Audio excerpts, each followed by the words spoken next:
Greetings, friends! This episode of the Film Alchemist podcast is brought to you by our sponsor, Usual Wines. Griffey, are you a fine wine drinker? I mean, absolutely. Everyone who listens to this show is aware of my love of a fine vintage and, getting loose so I can throw some movie conspiracies. I legitimately did not expect you to answer that way, so I'm completely thrown now. Well, there you go. This ad is, I don't know what Wines, to say. Yeah, Usual Wines probably has a very taut algorithm.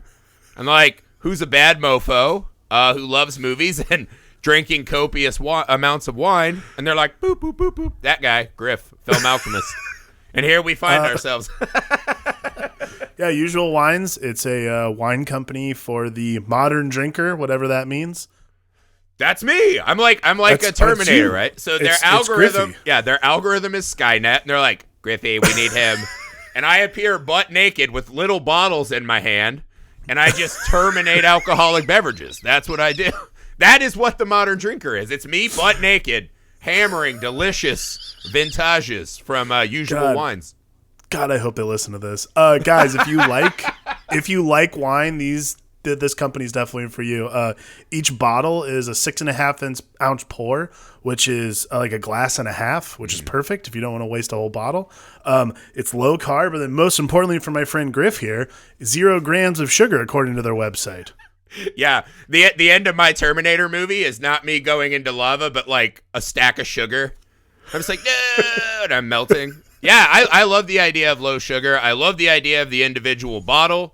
So you don't have to like keep corking it, and then you have like that third at the bottom that's left. It never tastes good the next day. Exactly. Also, with smaller bottles, you can try various different flavors. You don't want to commit to a whole bottle. You're like, I want to have one and then switch on to a new flavor. I love that.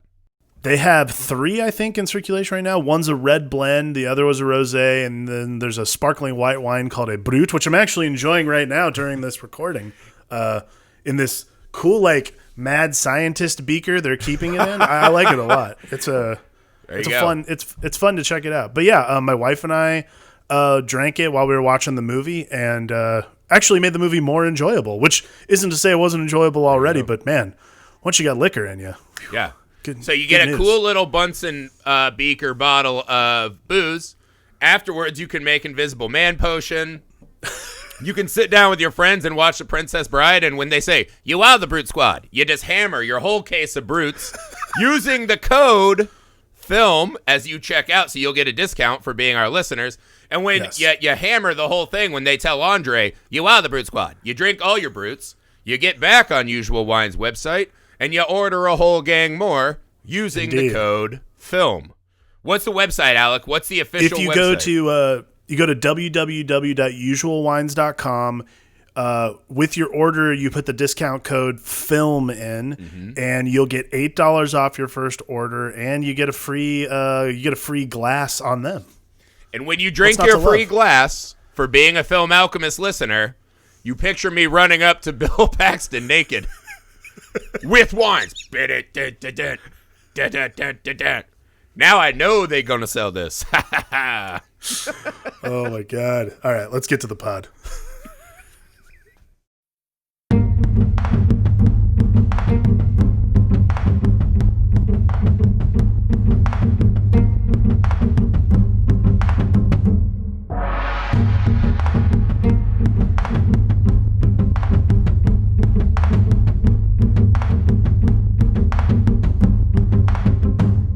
Greetings, friends! Welcome back to the Film Alchemist podcast, the show where we look at movies we love, break them apart, to find out what gives them their magic. I'm your host, Josh Griffey, joined as always by my perfect Rockwellian little boy and murderer kid of Mr. Highway and co-host, Alex Dandino. There you go. All right, guys, we're back this month. The pod's evil spawn. Today we're taking on Macaulay Culkin as the good son. So as always, if you like the show, and we hope that you do, please take a second right now, this second, as you're hearing my voice, leave us a rating and review on wherever you're finding the podcast, especially if that happens to be Apple Podcast app. That helps us out so much, guys. I know it's a hassle. It takes a couple seconds. We appreciate everyone who does it. Quick 5-star, quick sentence why you like the show. It means the world to us, helps us find some new people. You can also help us grow our audience by sharing us and shouting us out on your social media. Whatever you have, we have too. Find us there. Invite your pals so we can get more people in here for The Good Sunning and other such great movies. You can see our faces as long as hear our voices on our YouTube channel, The Nerd Alchemist. And you can email the show, filmalchemistpod@gmail.com, with your suggestions for movies for us to cover, new and old, themes, double features, guest hosts you'd like to see come on the show and join us. If you want to hear or see it, let us know, and we will do our damnedest to get to it. Speaking of our damnedest, The Good Son. This movie... Let me start this off, because it's gonna sound like I'm picking favorites here amongst our evil kids. And it's gonna sound like I might be being mean to The Good Son at times. This movie kicks all the ass. It's so fucking good. But that said, there's a dark underbelly to this movie of weirdest decisions of all time. So from the opening flat black with Comic Sans scripts credits to opening on any movie that's gonna have any movie about a murdering child with Comic Sans as the font of choice for credits, it's gonna get my stamp of approval. I'll say that. I mean, they kept it classy and didn't like have the K's be backwards or like classic childhood misspellings, but the Comic Sans on just simply like flat black crayon. Yeah. Let's not show, like, they could have done that over the soccer game. No. We need very, very flat black. Then they just open on this shot of Elijah Woods, and I was like, is this going to be the 2001 apes killing each other to the I'm like, do him and Culkin just fight with fucking desert bones? I was like, I haven't seen this in a long time. This was a movie my mom was stoked. Everyone's mom loved this movie in the 90s when it came out, and we all had that night where we watched it as a family. Again, I told you this was one of those movies I watched and was like, oh, fuck, I can commit crimes even though I was a kid. And, but the really weird scene, there's a funny scene right after his mother dies. Just, they kind of throw that in quick after he's like, I'll never let you die, Bob. I love you. I promise. Dead. The dad's like, well, I better drive him out. There's a shot. They are driving in a Jeep. And they go back and watch the scene where they're driving to Maine, right? The score of that scene, you have to pause the movie and be like, wait, is this called The Good Boy? Because they're definitely about to find a dog that's going to give their life meaning. Because you're like, what the fuck is that music in that moment? But that's what I mean. The Good Son is this hyper-powerful thriller that also makes like 15 of the weirdest movie choices. Alex, initial thoughts and takeaways on The Good Son. I mean, short of the Comic Sans thing, The Good Son is a really interesting movie to me. It presents itself as what I would say, like, in the vein of, like, I don't know, like, any movie about it, just any movie, like Killer Kid beside that. Like, we watched The Bad Seed. It has a lot of bad seed in it, too. This essentially, in the 90s, would have been, like, the best Lifetime movie. This is, like, a super Lifetime movie, essentially. Yeah, I mean, it's super Lifetime and has a lot of that. It has a lot of those elements, but like to me, this movie seems like something that it was supposed to be. And it's interesting because I've never learned anything about this movie, and having I try to read up on like production history and that kind of stuff when we watch these. This movie like was supposed to be a completely different movie. This movie was supposed to be like a serious character drama about like a little bit more than just like what it ended up being, which was kind of like if Fatal Attraction took place between two kids. Like there's a lot of that going on in this movie. Yeah, but, if you were going to tell me, would I rather just our characters sit and cry in their lobster dinners? No, I want this version of the movie. I gotta say, that's what I was gonna say. Is like there's supposed to be a different version of this movie, and I gotta tell you, I'm not sure I would have preferred it because, like, the version of this movie that was supposed to happen was directed by Michael Lehman, who directed Heathers, and it's written by Ian McEwan, who wrote. You know what? I could see that though. Mm-hmm. You could see this movie being a Heather-style movie. Sure, of course. But the movie that we got ended up being directed by Joseph Rubin, who directed Sleeping with the Enemy, most famously. Classic. Which is one of my all-time favorite comedies. And then we'll get to that someday. And then it went through like several rewrites, apparently, to the point where it had nothing to do with like what was originally written. And basically, Joseph Rubin brought in his own guys. Was like, I need the narrative streamlined. And this is the movie we got. And I got to tell you, I'm not sure I'd want it any other way. Like, this movie is bananas on a lot of levels. Yeah. But to the point where I'm like, I don't think I'd want like any sort of character think piece on the malevolence of children beyond what we got. And like the other pendulum of this that's really interesting is that this movie, and I had no idea this movie apparently had to star Macaulay Culkin, because the only way they were going to get to make Home Alone 2, and it was written in his contract, he had to be the star of The Good Son, apparently. Well, I mean, I love him in this Which is movie. amazing. I'm so glad he's in it. I do too. He's great. He's really good. So good. Well, because he's essentially playing the super Kevin McAllister, right? Like, I'm sure everyone in the world would say they like Home Alone better than The Good Son. And Kevin McAllister is great because he has that little heartwarming part. But this movie, he plays him essentially as, take out the soaring score beneath Home Alone, and just imagine this is a kid who's willing to murder. And so when he's saying, oh, Mom, I just wanted something to remember David by. And you're like, oh, fuck. But that same character can be scary so fast. Yeah, I mean, it's Kevin McAllister after the first one, and he's like, cool, you're all on my shit list for like the rest of your life. It's the actual application of Kevin McAllister. I've never understood those Home Alone movies, how he wasn't just like an absolute unmitigated piece of shit for the remainder of his life, being like, yeah, remember that time you guys all went on vacation and fucking left me? Well, hey, I murdered one of these kids. How's that? Like, there's that level of Kevin McAllister that's contained in those movies. Here, he's like unbridled, like you're saying, super McAllister. Kevin McAllister's mom comes home and just finds Buzz's girlfriend picture under a mask in Kevin's room. And he's like, "It's mine." Don't you miss Buzz? No. Woof.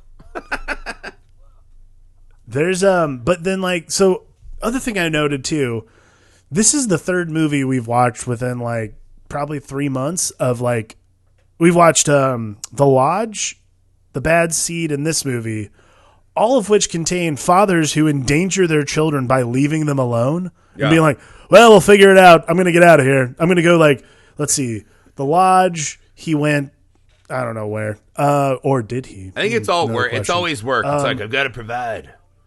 The Bad Seed, of course, Rhoda's dad goes to work. He works for the army. And then in this one, I didn't understand where he was going. Was he going on a business trip? He had to seal a deal in Japan that would make him so wealthy, which obviously the first scene we see on this beachfront fucking house, right? And their lobster dinner. Obviously, this is what drives this guy, right? He's like, gotta have money to have the family you want. It's like, well, I mean, I just kind of lost a lot of the family I want. My kid's going through a lot. He thinks his mom's coming back. He keeps saying it every day. He's praying for the ghost dad version I thought that was of this. pretty interesting. We'll get to that. That was kind of interesting. Yeah, so you get to this like, hey, maybe I shouldn't do the fucking deal. And his uncle's like, you've got to do the deal. Give your kid to us for 2 weeks. And we totally gloss over the fact until much later in the film that this family had a tragic death, right? That they lost a son, right? In a presumably a bathtub accident. Yeah, it kind of gets swept under the rug really quickly that like one of the kids died. There's only 2 left, which are both Culkins, by the way. Yeah, but what you get is literally just, hey, I'll take your kid, and then he disappears. Yeah, he just disappears into his office with his old computer, and he's like, hey, broken down wife who goes to the cliff and cries every day, deal with this kid's trauma. It's such a classic, like, dad sucking emotions thing that all 90s dads movies have. Yeah.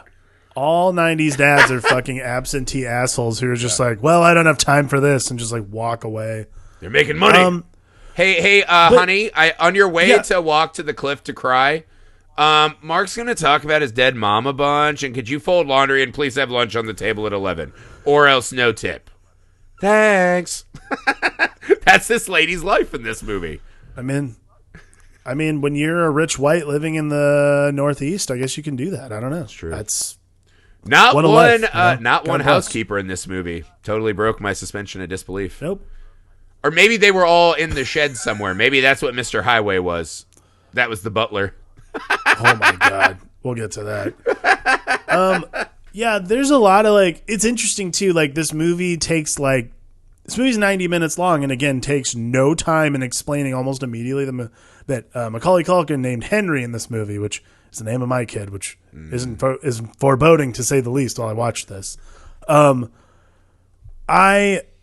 liked that it just immediately got to like, well, this kid's fucked up. He's asking this kid about his dead mom. If he saw his dead mom before he died, did you see her? Did you watch her? What did you see? Did you check out her lips? The whole thing. Like, it's the weirdest conversation.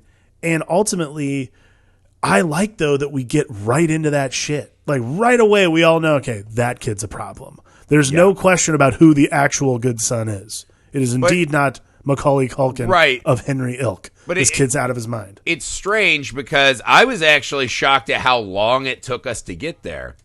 Because we start off and it's kind of classic boyhood yucks, right? You're throwing fucking rocks. You're running from a mean dog. This is all stuff as a kid in the Midwest. It was relatable. Making paper mache Michael Myers masks, yeah. Well, okay, so there's the face-off of the side. I made another so we can be brothers. And they both like just look at and it's this really long hold where they just stare at each other with the eyes wide. Really long. Yeah, I'm like, there's something about wealthy young white boys that are like just really latch on to the masked murder guy. And it's ridiculous, right? But it starts off and you're like even the cigarette thing, right? I was just like, yeah, we used to steal cigs. You know, we used to throw things in like the thought of a kid callously asking this kid about his mom, you're like, that still doesn't strike me as that weird. Like his weird, like, you got to be scientific about it, blah, blah. Like, I was like, all right, this is all fairly within the realm, right? Is weird. The treehouse, you know, if I let you go, could you fly? Like, ominous, but also, why the fuck is this least safe treehouse of all time up here? You're like, that dad's not taking time from his stacks of work to go out there and poorly nail things. Like, what is happening? So you just start being like, all right, these kids got a lot of room to run. It's all pretty normal. And then it just makes this hard fucking turn. As soon as Elijah Woods thinks that his aunt is the ghost of his mom, and the fact that he somehow has an emotion, Macaulay Culkin's like, time's to kill. Like, that seems to be the trigger. Yeah.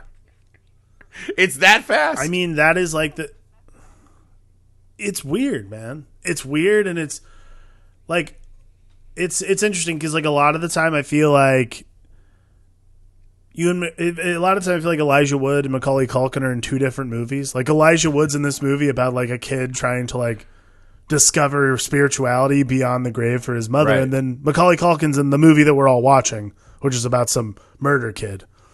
But well, no, Elijah Wood is in the movie where Kirk Cameron is like the local bum. And he gives him a dog that really is housing the ghost of his mother. Like, that's the movie Elijah Woods is in, and the music tells you that often. And then we just start murdering. Right. Well, it does add this extra, again, like, I think, yes, we say it's like it feels like they're in two different movies, but it does add this extra layer of emotion that you need later on in the movie because I think it's Nancy Cruz, the woman who plays Susan, the mother, makes some really baffling decisions to me. So there's a lot of this sort of, again, are you just referring to her smacking the fuck out of Elijah Wood? I mean, besides that, like the casual child neglect going on in this movie in general, like, no, I would say the more baffling decision beyond all else. Yes. The biggest, like, craziest thing I remember, I was watching it with Andrea, and I looked over, I'm like, where the fuck's the babysitter? was leaving all 3 kids home alone so they could go out on this sweet night on the town for a gala. I mean, they're like, yeah, let's go play hide and seek. Age, we were allowed to stay home by ourselves. This is the thing. You're a coastal elite parent now, dude. You're not in the shit like us. Us real Americans that leave our kids home alone to fight each other to the death. No, there was a scene when she saunters up to the murder shed, and she's like, I better check in. And she just sees this. She's like, oh, bother. Like almost bother. There's a lot of stuff in this murder shed. I was like, you really never like sauntered up there before that? That's strange. Yes, she saunters on into the shed like it's no big deal that her kids are just fucking around all this dangerous shit. Again, parent neglect beyond reproach in this movie. But you have a kid. You want to encourage them to use their imagination and their minds. If you walked in, you're like, Henry, you really out of local trash and hood ornaments whipped together this Daryl from The Walking Dead cat murder weapon? Wow, I'm not even mad. I'm impressed, as Ron Burgundy would say. Nope. You wouldn't a little bit be impressed of the ingenuity. Because there's another version of this movie where the wet bandits come in and try to fuck you up, and he takes them out. But I'm not going to let my kid know that I'm impressed with their ingenuity in building a gun. Seems like a bad thing to push along there. A defense mechanism, a metal redistributor. And if he used that on the wet bandits, he would get on the Today Show. So I'm just saying, you'd be like, well, good job, little kid, you did it. Oh, when we watch Dial there's Code no wet Santa bandits in this movie, or Home Alone, we're all for the weaponizing of there's no wet bandits in this movie, and then on top of that, he graduates to Mr. Highway, which has a very different connotation altogether. Sure, that one's harder. That one's gotta be harder. That one is indefensible. Harder. Good Lord. Yeah, no, but I'm just saying, I don't chalk all this up to neglect. When we were kids, we used to waste our time by taking all of our parents, like, I guess that's weird that our parents had so many bottles, but we would take them out, and as the train drove by, we just fucking smashed them on the side of the train. I'm not saying it's all neglect. I'm saying that a good portion of it is neglect, and then the other portion is that Macaulay Culkin is a little asshole. Well, there's a whole other level to it. Granted, he's not a good boy. He's a bad boy. But very much. His mother's also carrying the fucking weight of grief. Maybe, because that's the thing. If you're insinuating the mom is doing the neglect, I take mad umbrage with that, because she's the only one interacting with the kids at all. The one scene we see the dad has to deal with Mark, he's like, what do I do? Lock him in the office. It always works for me. Right? Oh, yeah. Well, that was another thing, too. Uncle Wallace blows. Yeah. Uncle Wallace is a real douche, and the minute I saw it, I was like, what is this, Cinderella? We're locking her, throwing away the key. Yeah. He's like, let me call another lady to come help. The other Uncle Wallace scene, pretty much all we see of Uncle Wallace is him telling his brother, hey, go to Japan, neglect your son who just lost his mother. You gots to make that deal. He's like, I'll take the kid. He brings the kid home. He's like, hey, grieving wife, deal with another kid who, might be approximately the age of the kid we lost. And then... And then at the end, he's like, ew, gross kid, and locks him in. And then we also have that nice interlude at dinner where he's like, honey, let the kid go fuck up the room of our dead kid. You're being quite a bitch holding on to your grief for this long. Let's go out and date. Right? So Uncle Wallace pretty much hits like the scumbag bingo in this movie. Yeah. I mean, Uncle Wallace wants a taste. Like, that's like pretty much all he wants. And then on top of that, he's like the worst parent of all time. Neglectful. Well, I mean, he did see his son getting attacked with scissors and saved him. I guess that's good. That's plus one? That's plus one in the column of like, but he's like, you went after the wrong kid. This is after the one who tried to drown the other one got out of it. But I'm saying that's the one scene where you're like, look at Wallace jumping in there being Ew. It's after the one tried to drown the second kid by drowning. Well, he could have not. They could have thought that was an accident. Also, if we're going to just start hanging child neglect on people, how about the 1,000 people skating on that pond? Then we're like, hey, kid, you just did 36 circles at high speed. Knock it the fuck off. How about that once she falls in the ice, there's 5 minutes of time that pass before those two jamooks show up with axes? I'm absolutely not saying that every parent or adult figure in this movie is not hugely implicated in the like near murder of 3 different kids, but 100% all adults in this movie suck. That's why Elijah Wood has to take it all on himself to fucking out this little bastard the entire movie. And no one wants to believe him until finally Aunt Susan sitting on a cliff gets rocked and she's like, well, all right. And she has to like figure the whole thing out and she has to play this like will he or won't he thing. It's terrifying. Aunt Susan figures it out the moment Macaulay Culkin is sitting there fucking smiling after the poison food thing. She's like, this guy's a fuck. Then she goes into the he shed that has all the murder doll. And that's the cool thing. Macaulay Culkin's collecting trophies. And then I think when he like loses it on her, she's like, oh fuck. But that's kind of one of the cool things that happens in this movie is it's just Macaulay Culkin plays it so well because he became this iconic child to all of us. Right. There is this nature of assumption, right, that all of these evil kid movies play on. It is impossible for us to accept that a kid who looks like Macaulay Culkin and can say nice things and is that smart also could have killed his brother, also would try to drown his sister, right? So that weaponizing of their innocence, and that's that great moment. It's probably my favorite moment is after Mr. Highway, they go down and he's just like, man, I'm sad for you, man. You're sitting over there grieving your mom. I'm sad.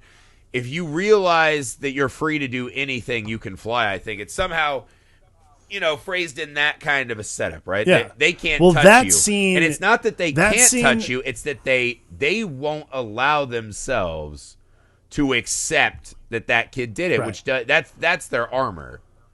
Right. That scene alone in the sewer pipe when they're having that conversation, that to me is the summation of the movie. That's about that is like, to me, the ultimate calculation of the entire thing. Like, it's one kid who understands the right and wrong. It's one kid who understands that, there's something like what we did felt wrong. And the other kid who says, why does it have to feel wrong? Like, why is it our fault? Why is it our problem? And so on and so forth. Like, there is this level of uncertainty in Elijah Woods, but I think it's the finality in Macaulay Culkin's character that makes the movie so much more terrifying from there, because he says he's free, but what it means is he's without consequence. Not only that, but he knows how to get out of it, as he demonstrates the entire rest of the movie. Yeah, well, I think it's the two kids reacting to death, right? One is like, right. This is all a fucking joke. None of it matters, right? And Elijah Woods is the opposite. 'Cause that's what I kept saying. I was like, dude, once you see him shoot the Rob Halford dog, right, that was all S&M'd out when he was chasing him on the bridge, I was like, that dog's probably got nipple piercings. Like, that's a rough dog, dude. Don't mess with it. When he's like, barking back at it. Right. I was like, no dog gets a leather harness like that that's not up to some shit. When he kills that dog, though, Elijah Woods is just staring at him. You're like, that's the whole movie. I love that little moment, right? Because we see them bonding over breaking those windows, right? You're like, that's mischief that is, it costs someone money. The guy's mad, whatever. But it doesn't. Again, no consequences for these rich white children. Sure, it's fine. Dude, we all used to do that. We used to have the local abandoned scary house by my grandparents' place. We'd all go in and break shit and fuck it up. Clearly not abandoned, Griff. We're just giving him a pass, huh? I see.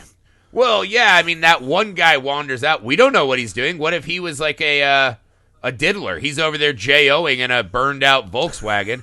He's just like, hey. You're interrupting my strokes with all this glass breaking. We don't know that. We're just assuming that guy was there in an official capacity. I don't think we can narratively say that for a fact. Fair. He does just immediately go to cursing at children, which is a good move. But but no, I think because that's what the movie asks, right? This movie is really strange to me in the fact that it doesn't really take the stance on whether it's nature or nurture, right?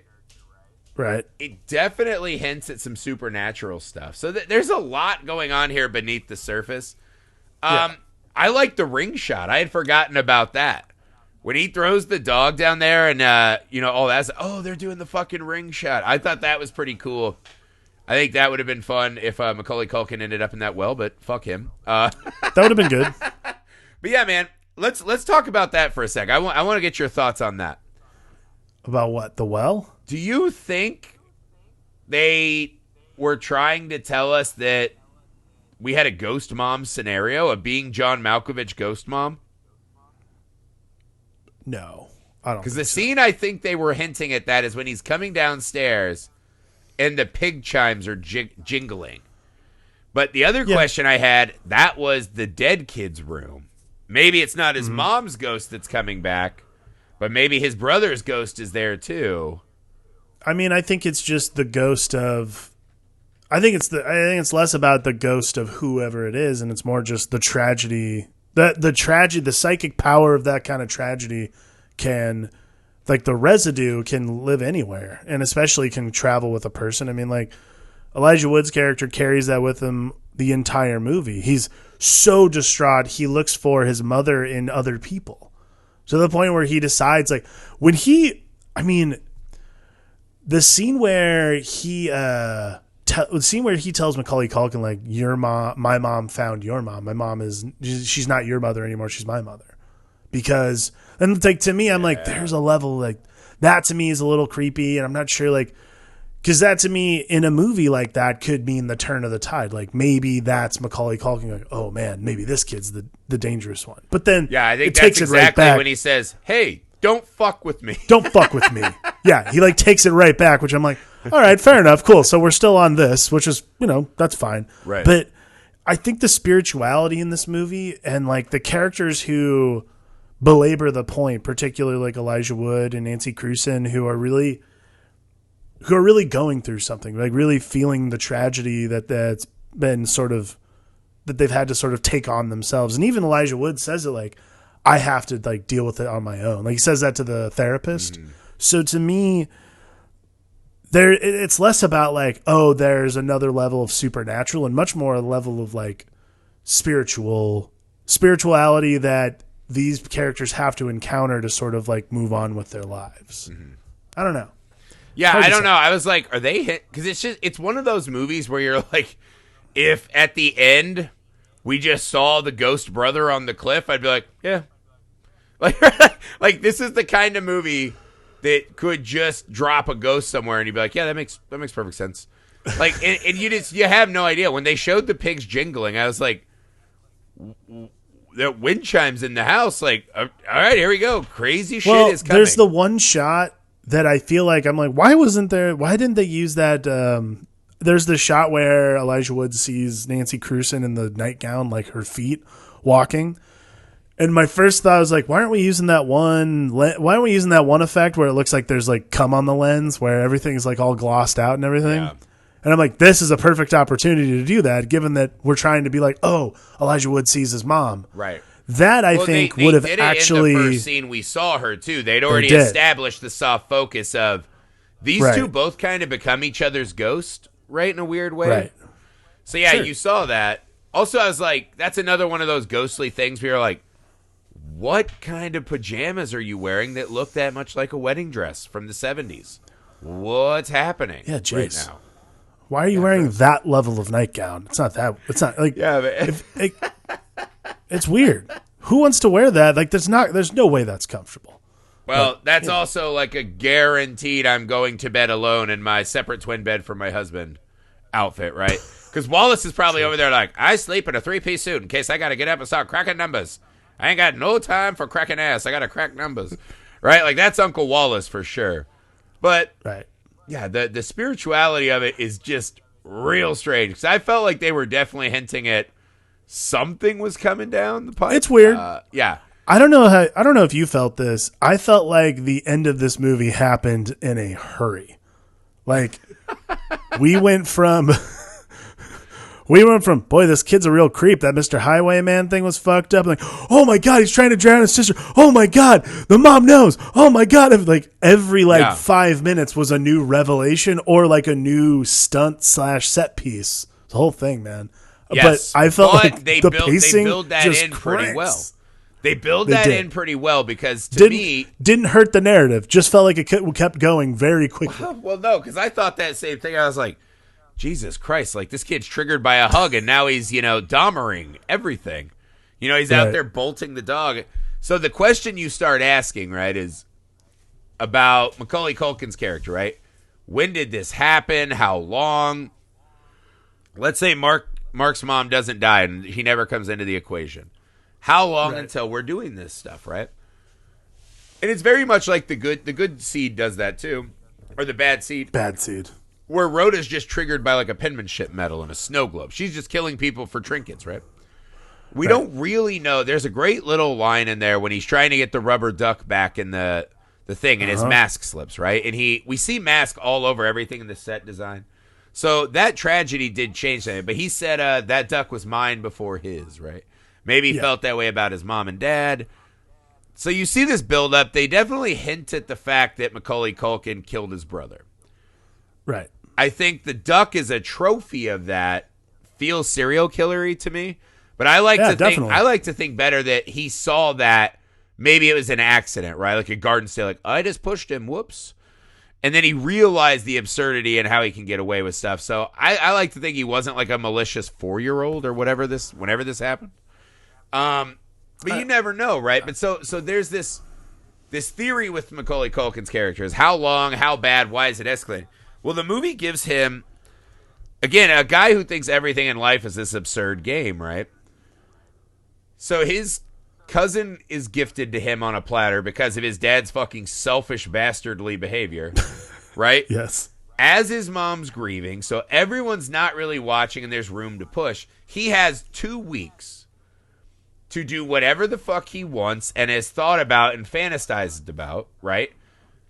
And be able to perfectly blame it on Mark. So in 2 weeks, he can do whatever the fuck he wants and gets away with it, essentially. Right. Short of the one thing that doesn't fit that all the way is his sister, where 1,000 Gomers should have seen that happen. And also, they should have formed just a conga line of fats across the ice to get to her. Like, that whole scene is literally baffling, right? Like, it's absurd. I mean, walruses can slide across the ice. Get your fucking hockey bellies out there and slide over. You know what I mean? Just slide out and save that girl instead of the guys like, I have an axe! Like, they actually literally waited for a lumberjack why are they to run across. axing the ice away? I'm like, you're going to hit the kid. What is wrong with you people? Craziness. But take that scene out, right? Every other thing we see is something... Because that's the really cool Mr. Highway moment, right? That is just a cool setup in general, right? The costuming, he's built this thing. I promise you it'll be something great you've never seen. When they throw that over the bridge, Macaulay Culkin, again, has played him. He's like, you are now an accomplice. He's like, let's go tell my dad when they see the news. And they learn no one died. So it's, okay, you get why maybe they don't tell. Maybe it's not going to be a big deal. But that's what's really brilliant. So while the escalation feels wildly sped up at a moment, he's probably realizing he's like, fuck, I've got a week. I've got a week left. Yeah. Well, actually, the thing I was thinking about was later in the movie when Elijah Wood calls his dad and tries to confess to him all these things. I'm like, I see you left out Mr. Highwayman. You decided to just leave that story conveniently out. You just all the complaints about how mean Henry can be and all this other shit, but not the fact that you're an accomplice to a major car accident. Got it. Cool. I see. Maybe which is another thing where I was like, good sons. Well, that was my thing. Is I was like, because earlier in the movie, it happens earlier enough in the movie where I'm like, are they about to position Elijah Wood as actually just the shittier kid? Because I'm going to have a really hard time believing that, but this is part of me trying to put it all together. That's my Ring movie, right? Is where at the end he's like, we can't keep getting away with these. He's like, yes, we can. We can do anything. And he just sweeps the leg when Macaulay Culkin's on the well smoking a cig. And he just, ah! And then the stone comes over. Next thing you know, he's putting in his Puff the Magic Dragon VHS, and it's just Macaulay Culkin's orange or yellow hair climbing out of the well. Yeah, man. It's fast, but I think they explain it well, man. And the escalation is where this movie gets really... Because Mr. Highway is such a fucking great scene, right? It's just, it's brilliantly done. It's really cool. And again, it's these just watching these two little boys run for their fucking lives and hide in a tunnel. Yeah. Because that's the thing. Even us as an audience watching, it's hard for us to even accept, right? I think that's the hardest thing about evil kids movies. Is this movie especially triggered this reaction in me, is where even watching it, I'm like, bullshit. You know what I mean? Like, you're like, horse shit. Because even I can't believe there's a killer kid. So after I watched this, I was flipping through Hulu on Shark Week, and this thing popped up, Killer Kids on fucking Vice News or whatever. And I was like, I'll watch this for a minute. Sure enough, just some fucking 8-year-old kid brained his 8-year-old neighbor. And I was like, fuck, they are out there. But see, even watching a movie, I can't allow myself to suspend disbelief all the way. Because then I'm in the backyard, right? I was telling you it's evening, and a fucking throwdown popped off in my backyard. Where next thing you know, all the neighbor kids end up in my yard. And I'm just sitting on the porch watching them. I'm like, which of these little fucks would lie right to my face after, like, some kids found in the pond? Like, which of these little fucks would do it? And it's... Right. It's insane. It's insane because I look at them and they're all sweet and innocent, but you see like a flare up, like, it's my toy, and they hit another kid and you're like, he did it. That's the good son. But like, even in the movie, it's hard to get past that. Like, no, not the boys, not the kids. It's a tough challenge. I think this movie does pretty well with it, though. It does. I mean, yeah. I mean, then the escalation just sort of takes you all the way through. Like, I love watching Elijah Wood sort of just go stir crazy. The scene with the food is brilliant. Yeah. Like, I love that shit. Well, because it's so hard, too, because you're watching it and you're just like, just hide in the attic. Like, if you're in the attic every day and you're like, lock the door so I can't get out, I'll poop in this bucket, then Macaulay Culkin can't kill anyone. The fact that he keeps trying to save people allows Macaulay to escalate. I'm like, just go, flowers in the attic yourself. You know what I mean? Right. And stop this body count before it gets out of control. But because he lost his mom, he's hyper aware of the value of not losing people. So it all works out. Yeah, I mean, it's fine. Then it gets us to this, I mean, one of my all-time favorite endings in a movie, I think. Like, it's one of my tops now. Yeah. I had completely forgotten the ending of this movie. Oh, yeah. Like, totally forgotten. And I remember how it got there because I knew that the mom, like, finally confronts Macaulay Culkin about drowning his little brother. And then... Again, like, it's perfectly staged where she's like, she runs out to the cliff, she's looking for him, and I'm like, he's coming right for you, lady. Like, why are you just falling right into his trap? Like, he was it's perfectly right there. Well, I'm assuming you had the same reaction as me that the very first time the two kids are on a cliff and they look over and he goes, isn't that your mom? Yeah, that's where she goes to grieve my dead brother. You're like, 100% for sure she's getting thrown off that cliff. Like, that just has to, and they do that like 20 minutes into the movie. You're like, for sure, mom's going down. Yeah, I honestly was like, okay, so her or anybody could get thrown off that cliff at some point in this movie, but it's going to happen. But of course, it's the mom. She gets tossed. But also, shame on you though. If your fucking 10-year-old can take you, like, he even comes around. He's like, how do you know core body strength about me? Do you, ma? Well, just saying, yeah, like, it's real lower your base and take that fuck out. It's real Jimmy Cagney.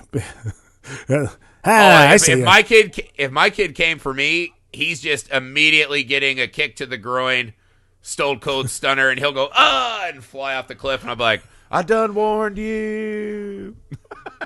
But we end up getting this awesome, like, little boy fight between Elijah Wood and Macaulay Culkin, who are just like going to town on each other. The coolest moment, though, right? So he knocks his mom off the cliff, and she's grabbing like a wire in the edge. Oh, yeah. And she's like kind of gathering herself, holding onto the cliff, and they cut up to Macaulay Culkin.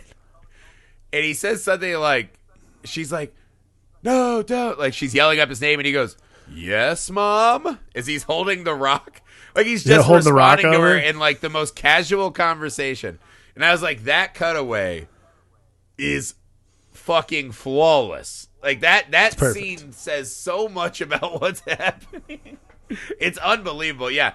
And also, I'll tell you the truth, him choking Elijah Woods is way more graphic to watch than it feels like it should be. It feels pretty tame compared to things you see in movies. But seeing a little boy actually like choking the shit out of someone like that, that's intense, man. It's pretty horrible. Yeah. I want to ask you.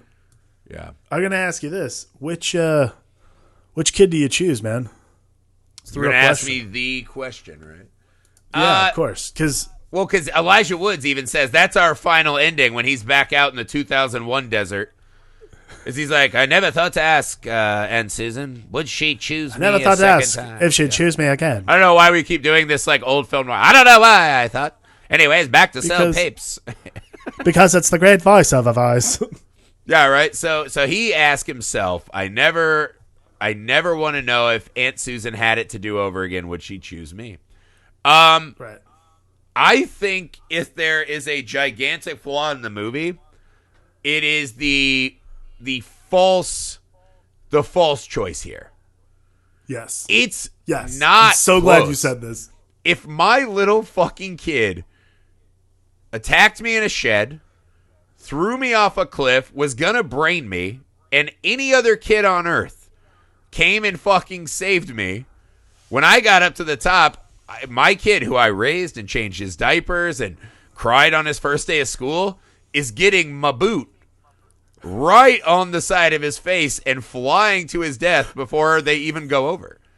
If my kid tries to take me out, I'm coming back up for vengeance. I'm not going to say, Mark will save you. I mean, no way. Right. Do you think it's a funner ending if she chooses her own son? Oh, hell yeah. I mean, if it's that, I mean, it becomes you get the sequel. Because again, this has the same, they wrote a sequel though. They accidentally wrote a sequel into this movie. Yes. I don't know if you caught it, but there is a scene when they're going to play right after the puzzle. And they're running away, and he's like, you can't play, you little cockroach. And as he's leaving, the daughter goes, I have secrets, too. Yeah. And I was like, where's her fucking she shed full of, trophies?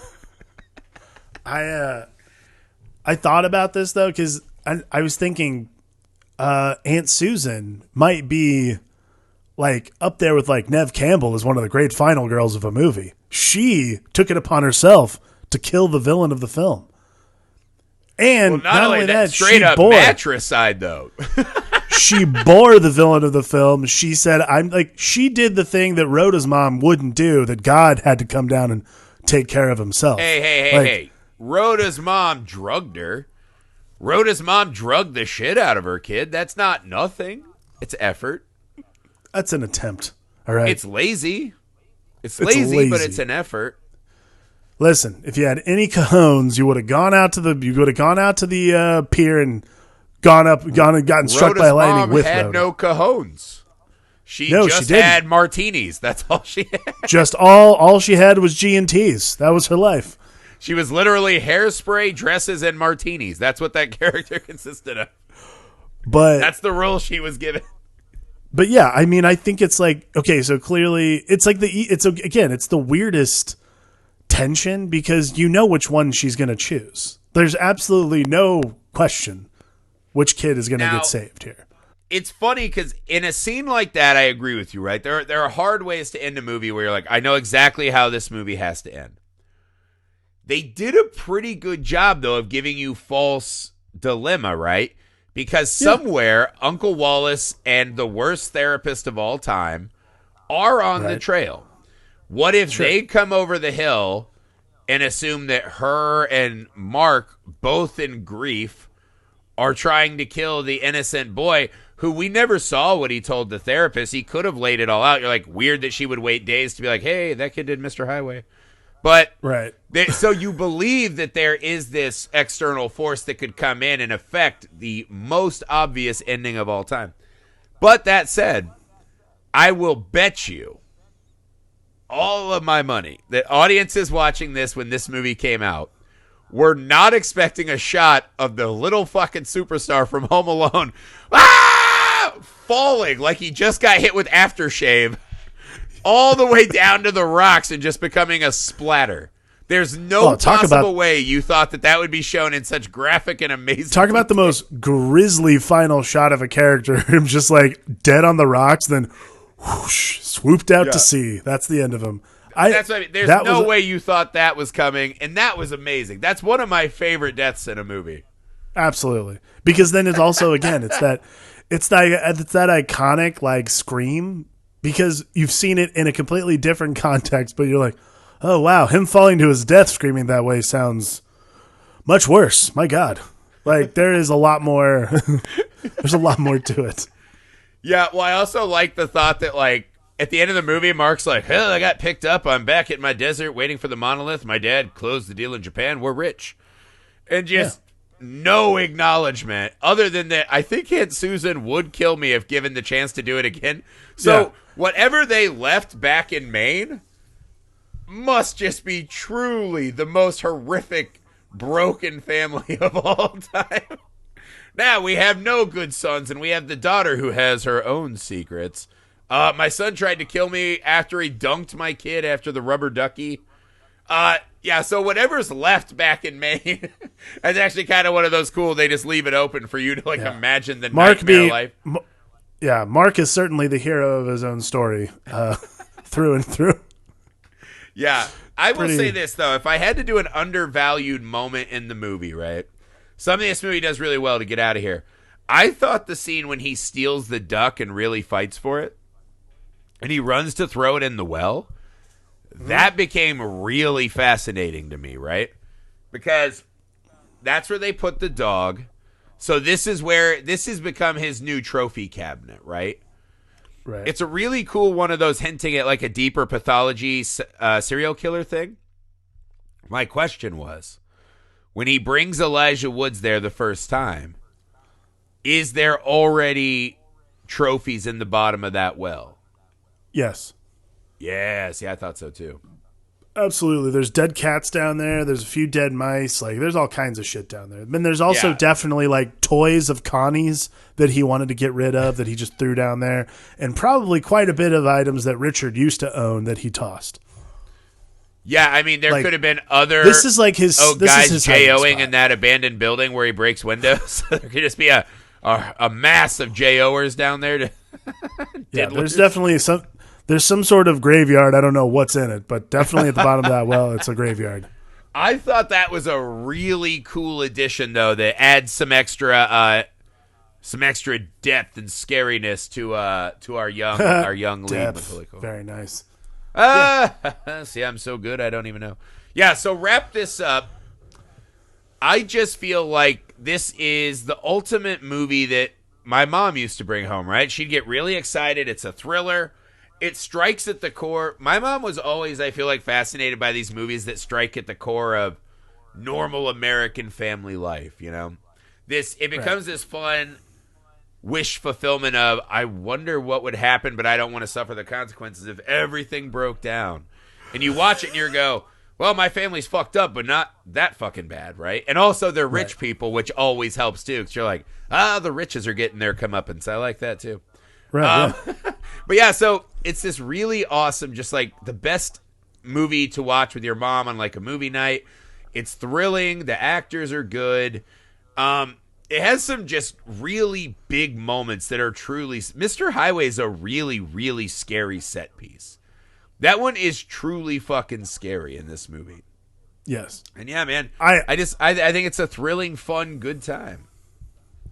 Yeah, I mean, I think it's just one of those movies that is not necessarily what was intended, but I mean, I gotta tell you, like, for being a movie that wasn't intended to be this way, it endures, man. It's entertaining. I much better than the character study it could have been. Yeah, I'll take a Sleeping with the Enemy with starring Macaulay Culkin over whatever that was going to be any day of the week, to be honest with you. I guess that'd be the one change. If I could go back and retroactively wave a wand and change one thing. That creepy scene in the desert where they're driving to the We're About to Meet Beethoven music, right? In the score.